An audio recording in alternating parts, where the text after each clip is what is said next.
Mamadou Diédhiou, je suis le coordinateur du projet de résilience et de développement communautaire de la vallée du fleuve Sénégal. L'atelier qu'on a organisé aujourd'hui, c'est un atelier de partage des instruments environnementaux et sociaux du projet de résilience et de développement communautaire de la vallée du fleuve Sénégal. Donc c'est un projet aujourd'hui qui intervient dans 3 régions. C'est la région de Saint-Louis avec ses 3 départements. C'est la région de Matam avec le département de Matam et Kanel.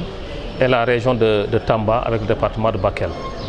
Donc c'est un projet aujourd'hui qui est décliné en 4 composantes. Il y a une sous-composante normalement qu'on doit travailler avec les communes à travers l'acte 3 de la décentralisation. C'est pour un peu renforcer la décentralisation au niveau des communes. Donc c'est les communes qui vont identifier leurs sous-projets, qui vont mettre en œuvre avec l'appui effectivement des sectoriels. Concernant les autres sous-composantes aussi, il y a des infrastructures de connectivité, notamment des pistes et des ouvrages de franchissement qui sont identifiés et qui doivent être mis en œuvre par l'unité de gestion. Il y a aussi des infrastructures en matière de promotion économique, il y a aussi la gestion de projets, mais aussi la plateforme de gestion des connaissances. Maintenant, dans le cadre de la mise en œuvre effectivement de ces sous-projets, il est prévu des screenings, c'est-à-dire une mission de screening sur le terrain, pour un peu voir les aspects liés un peu à l'environnement.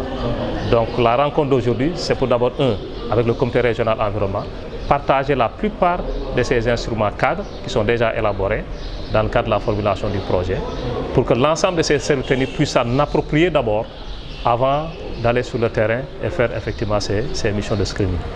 Mais Dieu merci, on a tenu l'atelier. Je pense que la plupart des participants qui sont là ont eu connaissance du contenu effectivement de ces documents. Il y a eu des suggestions que nous allons prendre en compte dans le cadre de la mise en œuvre du projet.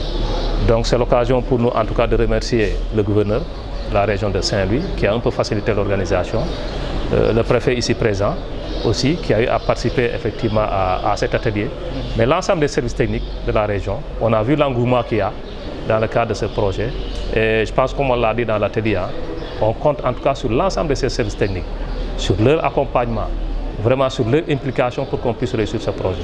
Parce que c'est un financement de l'État du Sénégal à travers la Banque mondiale pour les populations. Donc ce qui est important, c'est que nous tous, qu'on puisse s'impliquer pour que ce qu'on attend sur le terrain, qu'on puisse l'avoir. Ndaje bu tey dafa doon ndaje boo xam ne pour jéem a partager mooy document yoo xam ne projet bi defar na ko banque bi maanaam ay documents la yoo xam ne si wàllu environnement tey xam nga bépp projet boo xam ne da nga ko war a defar si terrain bi sur le plan environnemental da nga ko war a seetlu c'est-à-dire am na ay services techniques xam ne ñoo fi nekk ñoom loolooy seen liggéey. services techniques yooyu fu mu ne dañoo war a dem sur le terrain pour defar lu ñu naan ay screening dafa doon ay kayit yoo xam ne bépp sous projet boo xam ne commune bi identifié na ko wala intergestion bi identifié na ko dañu war a xool si wàllum environnement lan la war a mën a jural population ndax lu baax la wala lu bon la loolu lañu naan screening.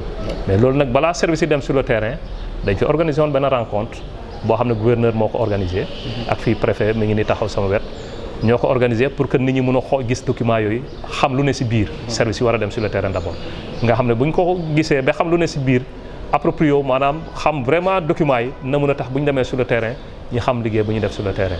donc loolu moo war a tey atelier bu tey ji mais alhamdulilah yaakaar naa ñu fi newoon maanaam service technique yi lu ne si biir documents yi xam nañ ko te ku nekk aussi am na question yoo xam ne laaj nga ko tontu nañ la si mais am na yoo xam ne aussi ay suggestions yoo xam ne ñun jël nañ ko bu soobee la nañ def tout pour que ñu xool bu ñuy réaliser projet yi ñu jéem a tenir compte effectivement si suggestions yooyu. voilà financement banque mondiale la. waaw c'est 150 millions de dollars maanaam 90 milliards la pour Sénégal. projet bu mel nii aussi am na côté Mauritanie. Mauritanie aussi am nañ projet bu mel noonu. waaw maanaam projet la boo xam ne projet sous-régional c'est-à-dire vallée fleuve Sénégal bi yëpp la mooy commune yoo xam ne yu ne si vallée fleuve Sénégal bi yëpp tey bokk nañ si biir réalisation projet.